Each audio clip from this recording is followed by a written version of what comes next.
The Benjamin Dixon Show is only possible with listener support. Go to www.thebenjamindixonshow.com to register for our blog and join the Progressive Army. Welcome to the Benjamin Dixon Show. I am your host, Benjamin Dixon. Today is Wednesday, April 22nd, 2020. Thanks so much for joining me. We have a jam-packed show. But first and foremost, I am most pleased and most excited to introduce to the show. She's been on the show before. None other than the indomitable, the fantastic Nina Turner. Sister Turner, how are you today? I am good, Brother Dixon. Such a pleasure to be here with you. Yeah, thank you so much for doing it. I know things have been hectic for everyone across the country, so I don't take this for granted. I wanted to chat with you today. I've been wanting to chat with you for a while, but I know the schedule had you all over the country, all over state by state. You have been a diligent face for the not just for Bernie Sanders, but for the progressive movement as a whole. And before I get into any heavy questions, I just want to ask you, how are you in the aftermath of Senator Sanders endorsing Joe Biden, ending his campaign, and now how are you doing? I'm okay. I'm fine. I mean, you go through stages. I mean, we worked really hard on that campaign. So that is something that cannot be dismissed. Mm-hmm.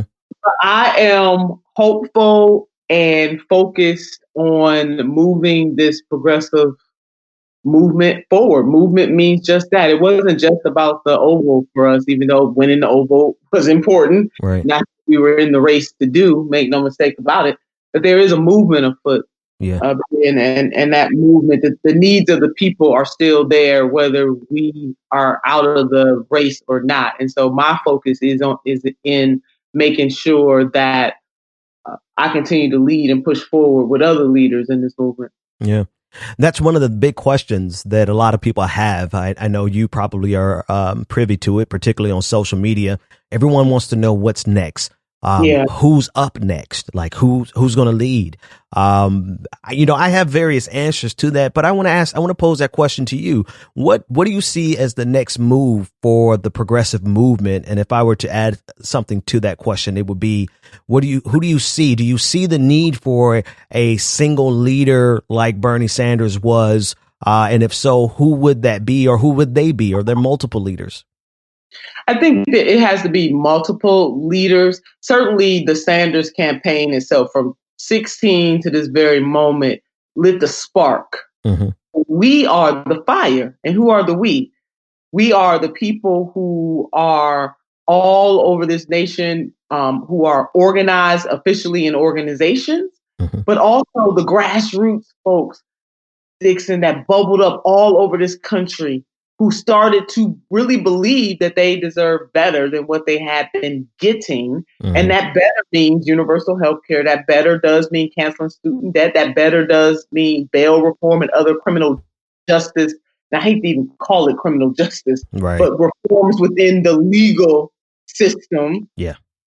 That better is making sure that we have, a Green New Deal. That's what all of this really is about. And so it is going to take multiple leaders from all walks of life. I think multi-generational leadership has to take hold to make sure that what we are pushing and fighting for actually gets done. Yeah.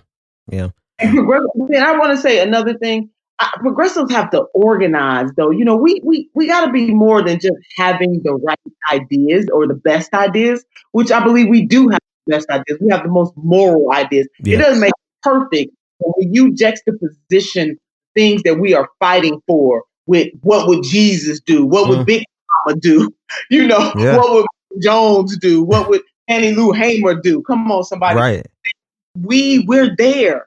We have to take being right on the issues, and we have to take our righteous indignation and organize in such a way that we are agile. We were not agile during this presidential campaign. And so the corporatist Dems were able to coalesce very quickly. We know it's not a fair fight. This really is about David versus Goliath. Right. David and they are Goliath. However, David won, if you know the end of that story. Come on, somebody. So yes. So we have to organize and be more agile, and we have to be able to pick those things that we can agree on and still keep our autonomy in any other groups that we are in. But we got to make a pact with one another so that nothing like this ever happens to any of our candidates, but particularly a candidate that's running for president of the United States of America. Yeah. Yeah, I have to unpack that. I mean, you give me like 2 or 3 different things in that answer that I think is very significant, that really is going to help the progressive movement move forward. Let's start with agile. Sure. What can you say in terms, and whatever you can answer, obviously, don't answer, but where could the Sanders campaign have been more agile? And then how do we do that going forward? Certainly leaning, I think, more on progressive organizations where the law allowed. That was something that, hindsight being 2020, is really hard, Brother Dixon, to run for the presidency of the United States of America and build a movement at the same time. And we tried. And we've been working on this since 2016, but not a lot of time. So when we step back, really step back and analyze just how much was accomplished over a 4-year period, we should be proud of ourselves. Now, we can't just rest on that, but we should not let other folks make us feel as though we haven't accomplished anything, because we really have. And we are just in the infancy stages of this movement. Right. But to go back to your question more and answer it more directly, really leaning more on progressive organizations to help us on the movement side. And we concentrated more on the electoral side. We were doing it all. And I think, there's a song that says, I get by with a little help from my friends. Come on now. We could have done a better job, a deeper and a better job of really organizing our friends and letting them know exactly what we needed, how we needed it, and where we needed it. Okay. I could definitely see that. And I think there's a huge value add, which leads me to the next question that you referenced, or that you alluded to. I'm looking at, and I think you've already answered it, right? Let me walk my way backwards into it, if you don't mind. So one of the things I'm telling my audience is that, what we attempted to do in 2016 and in 2020 was no small feat. Like, we got very close to seizing power from one of the 2 most powerful political organizations on the face of the planet. Bernie Sanders and the Not Me, Us movement, we almost took over the Democratic Party. And that's not something that happens overnight. And I think you definitely referenced that. Like, we should be proud of what we have done. How would you like to see us organize better, though? Let's separate it from the campaign. How can progressives organize better? What do you see us needing to do to move forward?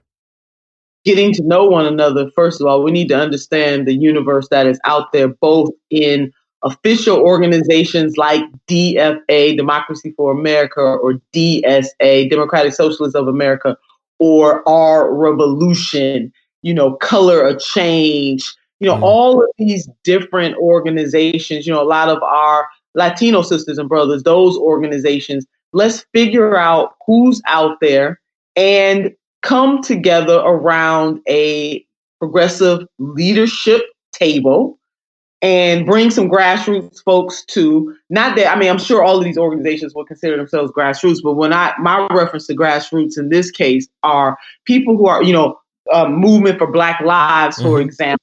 Everybody does not necessarily call themselves progressive, but when you lay out what they are looking for, that will be included in what we would call a just society, the things that we lay out, they would agree with. And so we need to bring people who are not necessarily officially affiliated with an organization. Let's come to the table and figure out those things that we can agree on. Yeah.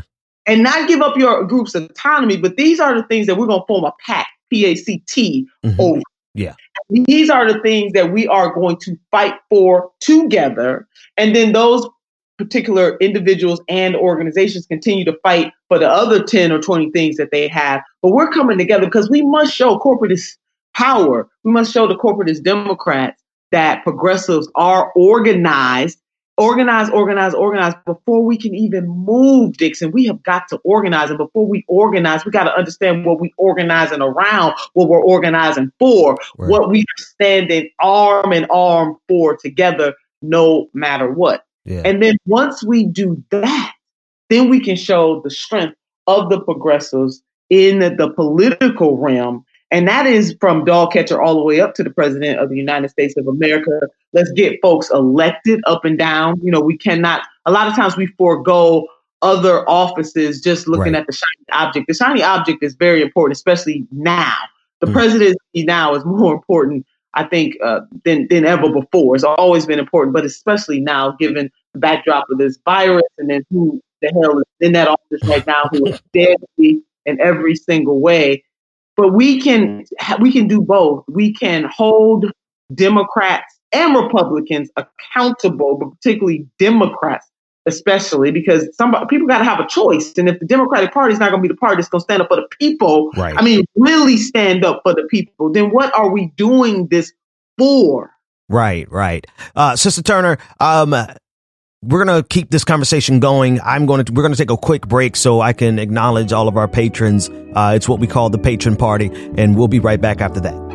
Go to www.patreon.com/The BPD Show and support The Benjamin Dixon Show. And here we go. Very special welcome to all of our newest patrons, without whom this show is entirely impossible. Welcome aboard to Angelica. Thank you so much for becoming a patron. Welcome to I Heart Kate. I read that wrong. I Heart Kale. Thank you so much for becoming a patron. Very special welcome to Julie L. Thank you for becoming a patron. I know you probably think I should be able to pronounce your last name. I apologize. Very special welcome to Stephen Gunn Dillard. Thank you for becoming a patron. And very special thank you to Stephen Meany. Thank you for becoming a patron. You too can become a part of this prestigious and prodigious family by going to patreon.com/The BPD Show, where you get twice the content with none of the advertisements like you'll get right here.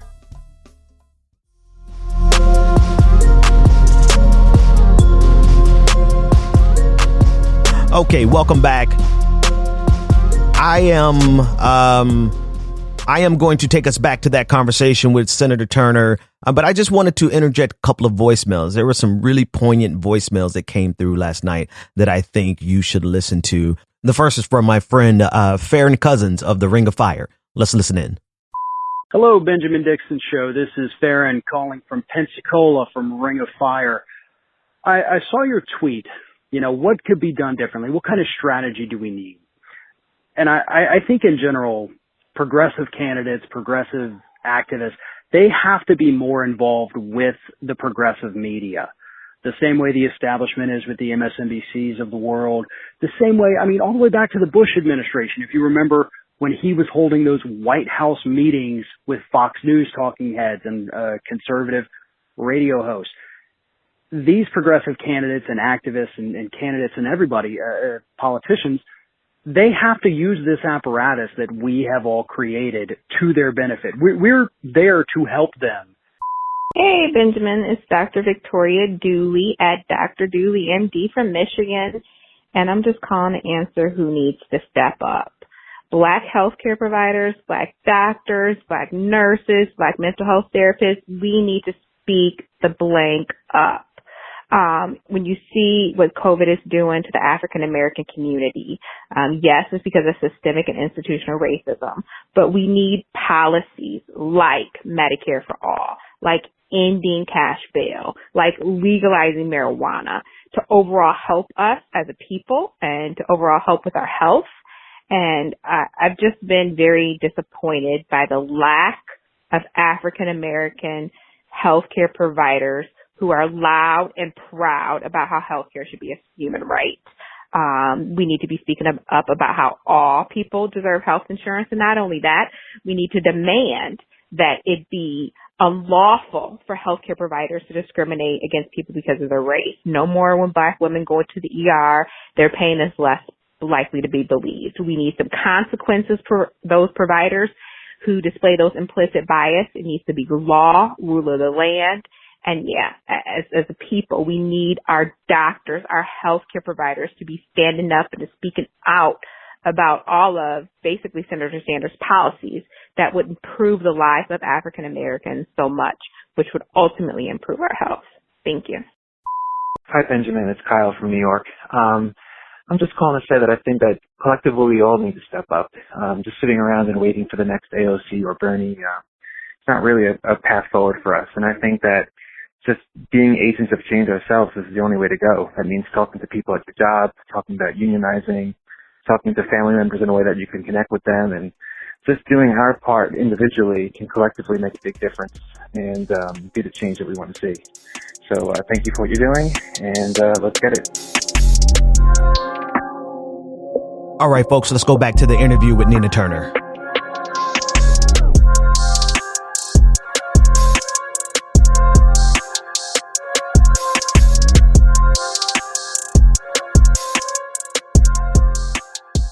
There's such a difference between what the progressive movement was fighting for versus what the corporate Democrats were fighting for. And we can see that because they all coalesced. They all fell on their sword. Buttigieg, Klobuchar, they gave up their campaigns in order to stop the movement, the Bernie Sanders movement. But one thing that I liked about you recently did an interview with Charlamagne Tha God, and you spoke about this from the perspective of what you're doing now. You know, in a lot of ways, the system is trying to shut you out, but you're residing with the people. If you had to choose between the powerful and the people, between power and the people, you chose the people. And that really is where the power is, Brother Dixon. I'm sorry. It is where the power is. People might not necessarily recognize that, but I am where the power is. I feel like I'm right where Fannie Lou Hamer was. You know, she didn't have a fancy title. Sharecropper. Yeah. She spoke truth to the powerful. And even so much so that she united with allies, white allies, right? And they formed an entirely different party. Hello, somebody on that one. Check that on out. In Mississippi in the 60s. Yeah. So, that is the kind of being with the people power. Yeah. It's the same thing that Congresswoman Shirley Chisholm, when she declared her candidacy, running for president, and nobody believed, one, that she would do it. Two, who did she, the question became, who did she think she was to think Black woman, the audacity of her to run for president. Mm-hmm. I'm standing here and I'm standing right here with the people. And it's the same. It's Mother Jones, I can name, it's the Frederick Douglasses of the world. It's the John Browns of the world. Killer Mike talks a lot about, he said, I can really tell who is really an ally, a true co-conspirator. Yeah. Yeah. Are you willing to lay down something? Right. And Brother John Brown, I want your listeners, if they don't know this brother, white brother, Brother John Brown gave it all, him and his son. Yep.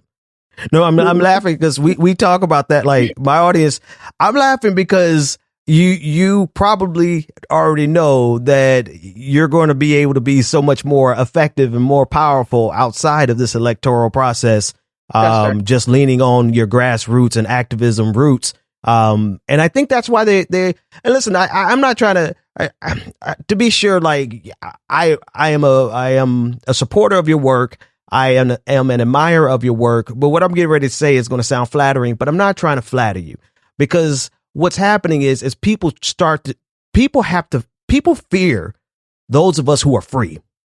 And you are a free Black woman. Black woman. Come on, talk right? about it. And so that is the most terrifying thing, because, and this shifts into the whole next conversation, and I won't keep you long, but the Democratic Party is so terrified, particularly of Black progressives, Black leftists who are free, unbought and unbossed.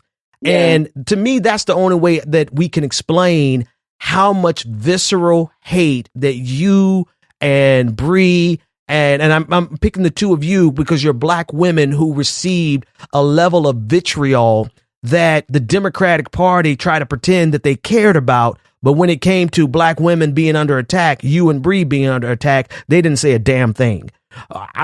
Talk to me about that experience, because how did it, I mean, I know you have a lot to say. How did that make you feel? What did you think? What did you think of the hypocrisy of all of the wokeness that took place in the Democratic side of the equation, the establishment side, but they did not have a single thing to say with the racism and the sexism that was hurled your way?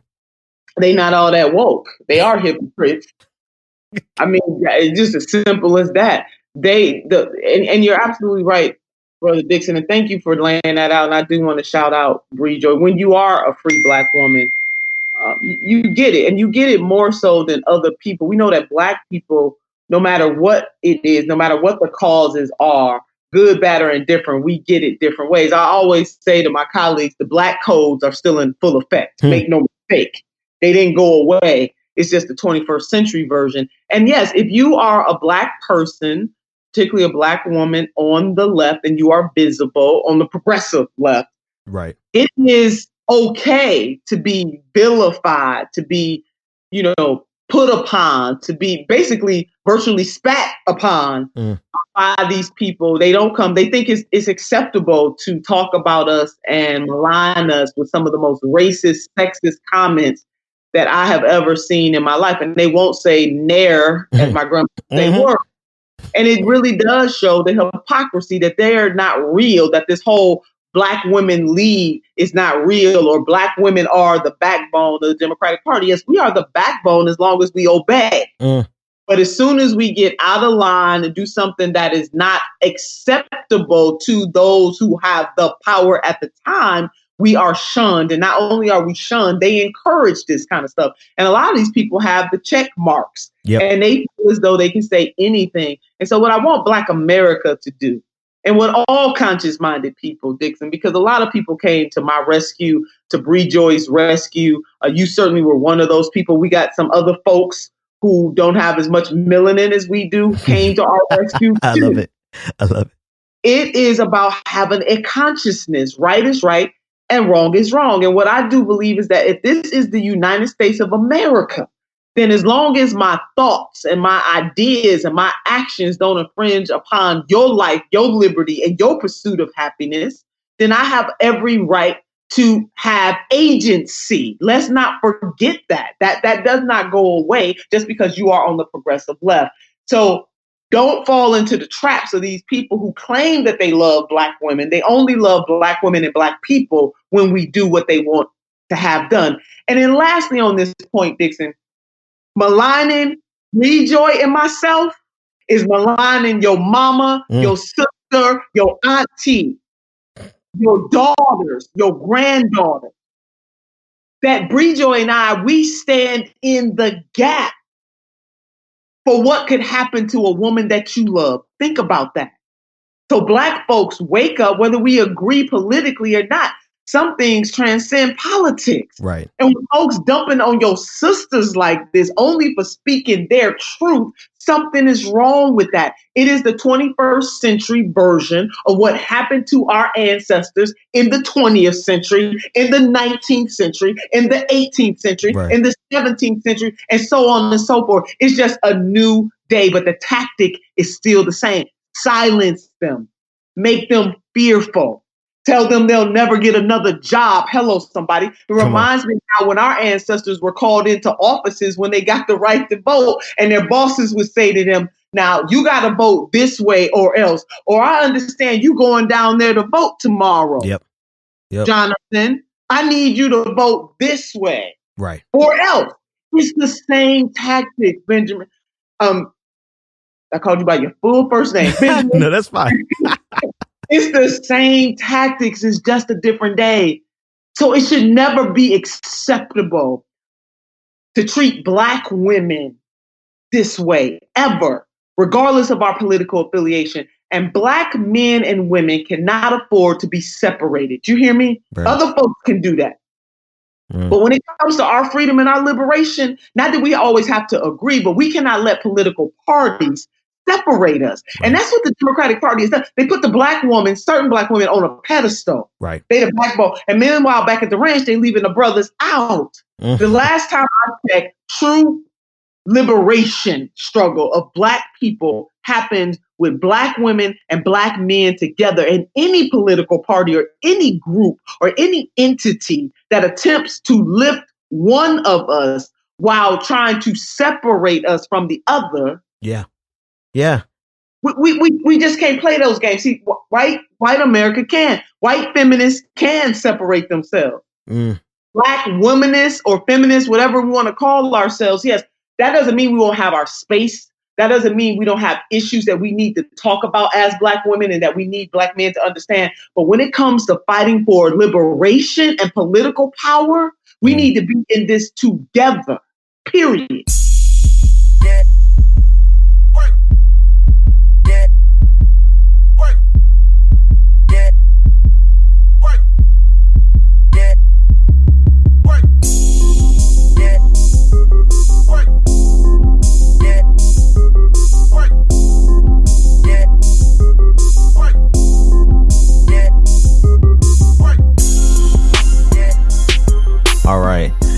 All right, we'll get back to the full interview. The rest of the interview is going to be after the closing music. You can get access to it. Patrons, you just stay tuned in. You already have access to it. Everyone else, if you want the rest of the interview, go to patreon.com/the BPD show and become a patron, because I got to get more voicemails in. The audience had so much to say and I want to hear their voices. Let's continue with some voicemails. Hi, this is John calling from Massachusetts, Central Mass. And I think what the left needs to do is it needs to start gathering power through existing institutions. What we've seen is that a couple of endorsements, 2 days of positive media coverage is enough to completely annihilate all the knocks on doors, all the phone calls, all of those things, because ain't none of those people showed up. You need an actual structure to mobilize people and get out the vote. We got to start working with unions. We got to start working with churches, mosques. That's how we get people to come out. That's my take. My name is Whitney, and I'm calling from Houston. I'm starting to think that it is about time for us to start looking to form our own party. Because I don't think the incremental steps towards the left, I don't think they'll ever, by the time they come to us, we'll be 50 years old.